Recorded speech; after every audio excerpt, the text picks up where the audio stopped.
আসসালামু আলাইকুম। আমি ডাক্তার মোহাম্মদ জুয়েল রানা, কর্মরত আছি অর্থোপেডিক্স বিভাগ, বঙ্গবন্ধু শেখ মুজিব মেডিকেল বিশ্ববিদ্যালয়ে। বর্তমান সময়ে সবচেয়ে গুরুত্বপূর্ণ টপিক যে প্রচণ্ড গরম, এই গরমের স্বাস্থ্য ব্যবস্থা কীরকম হবে এটা সম্পর্কে কথা বলবো আজকে। চলুন শুরু করা যাক।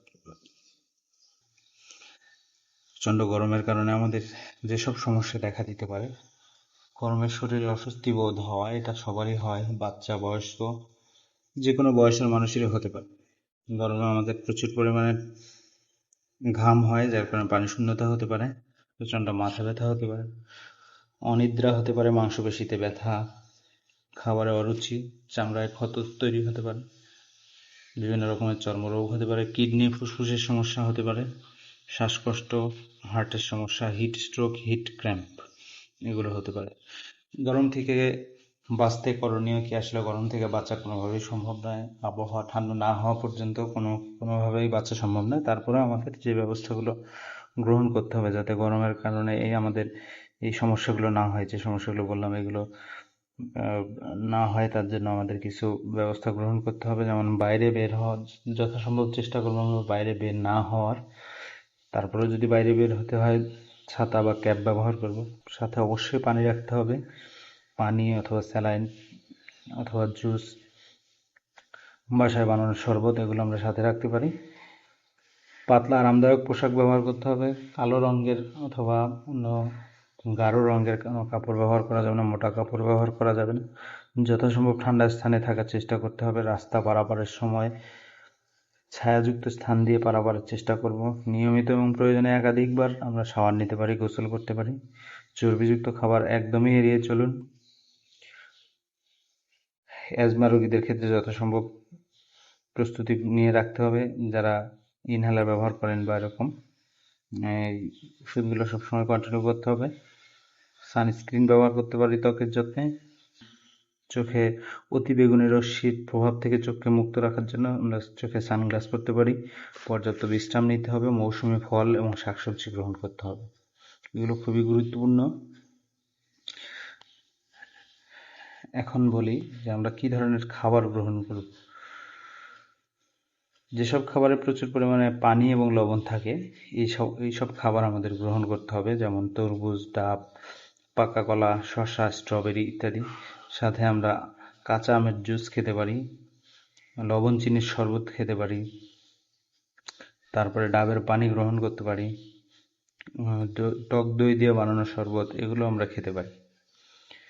এবং শাকসবজির মধ্যে ঝিঙ্গে, চাল কুমড়া, লাউ, চিচিঙ্গা, সজনে ডাঁটা, এগুলোর পাতলা ঝোল আমরা খেতে পারি। বাসি পচা খাবার অবশ্যই অ্যাভয়েড করতে হবে এবং ভাজা পোড়া খাবার অ্যাভয়েড করতে হবে। মশলা জাতীয় খাবার অ্যাভয়েড করতে হবে, যেমন ফুচকা, বিরিয়ানি, ফাস্টফুড, ডুবো তেলে ভাজা খাবার, এগুলো। সাথে সকল ধরনের আইসক্রিম এবং কোল্ড ড্রিঙ্কস, এগুলো আমাদের অ্যাভয়েড করা উত্তম, কারণ এগুলো আসলে আলটিমেটলি শরীরে পানি শূন্যতাই তৈরি করে। চা কফির ব্যবহার সীমিত করতে হবে। অতিরিক্ত লবণ এবং চিনি দুটোই শরীরের জন্য ক্ষতিকর, তাই এগুলোর ব্যবহারও সীমিত করার চেষ্টা করব। এখন বলবো হিট স্ট্রোকের লক্ষণসমূহ কি কি। প্রচণ্ড মাথা ব্যথা, সাথে প্রচণ্ড গরম কিন্তু শরীর ঘামছে না, শরীর একদম শুকনো এবং শরীরের তাপমাত্রা অনেক বেশি বেড়ে গেছে, এরকম যদি হয় তাহলে আমাদের প্রাথমিকভাবে এই লক্ষণগুলো দেখে আমাদের সন্দেহ করতে হবে হিট স্ট্রোক হয়েছে কিনা। হার্টবিট বেড়ে যাবে, অচেতন হয়ে যাওয়া, খিঁচুনি হওয়া, এগুলো কিন্তু হিট স্ট্রোকের লক্ষণ, কিন্তু এগুলো তুলনামূলক কিছুটা পরে আসবে। শুরুতেই আমাদের প্রচণ্ড মাথা ব্যথা, প্রচণ্ড গরম, না ঘামা, শরীরের তাপমাত্রা বেড়ে যাওয়া, হার্টবিট বেড়ে যাওয়া, এগুলো হবে। এগুলো আমরা যদি কারোর মধ্যে লক্ষ্য করি তাহলে আমাদের সন্দেহ করতে হবে হিট স্ট্রোক এবং চিকিৎসা শুরু করতে হবে বাসা থেকে। কিভাবে চিকিৎসা শুরু করব? তাকে পা উঁচু করে রাখতে হবে, পর্যাপ্ত বাতাসের ব্যবস্থা করতে হবে। যদি বাসায় এসি থাকে এসির মধ্যে নিতে হবে। ঠান্ডা আবহাওয়া তৈরি করার জন্য যা যা করণীয়, তার শরীর বারবার ঠান্ডা পানি দিয়ে মুছে দিব, কুলিং ব্ল্যাঙ্কেট, অনেক সময় ভেজা পানিতে, ঠান্ডা পানিতে কম্বল ভিজিয়ে তার শরীরে মুড়ে দিতে হবে এবং দ্রুত এই সময়ের মধ্যে হাসপাতালে নেওয়ার ব্যবস্থাও করতে হবে, সাথে পানি, স্যালাইন এগুলো খেতে হবে।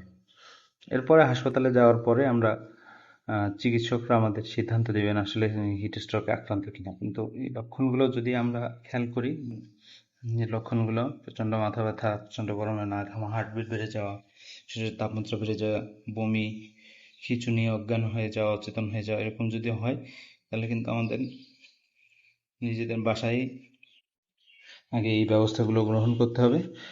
যদি হাসপাতালে ডাক্তার সিদ্ধান্ত দিবে আসলে হিট স্ট্রোক কিনা, হিট স্ট্রোক না হলে তো ভালো। যদি হিট স্ট্রোক হয়ে যায় তাহলে আপনি যে বাসায় যে চিকিৎসা ব্যবস্থা শুরু করলেন এটা কিন্তু তার জন্য জীবন বাঁচানোর ক্ষেত্রে সহায়ক ভূমিকা পালন করতে পারে।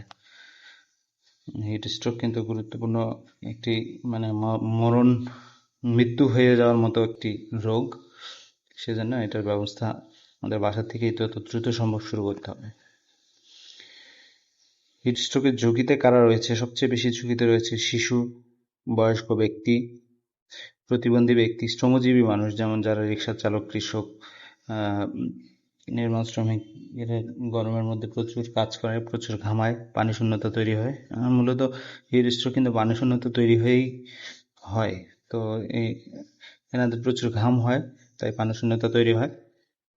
এভাবে কিন্তু হিট স্ট্রোকের ঝুঁকিতে রয়েছেন এনারা। যাদের ওজন বেশি তাদের হিট স্ট্রোক হওয়ার সম্ভাবনা বেশি। যারা শারীরিকভাবে অসুস্থ, বিশেষ করে হৃদযন্ত্র, হৃদরোগ এবং উচ্চ রক্তচাপ আছে, তারাও কিন্তু হিট স্ট্রোকের ঝুঁকিতে রয়েছে। তো আমরা এই স্বাস্থ্য ব্যবস্থাগুলো, স্বাস্থ্যবিধিগুলো মেনে চলার চেষ্টা করব, আর যত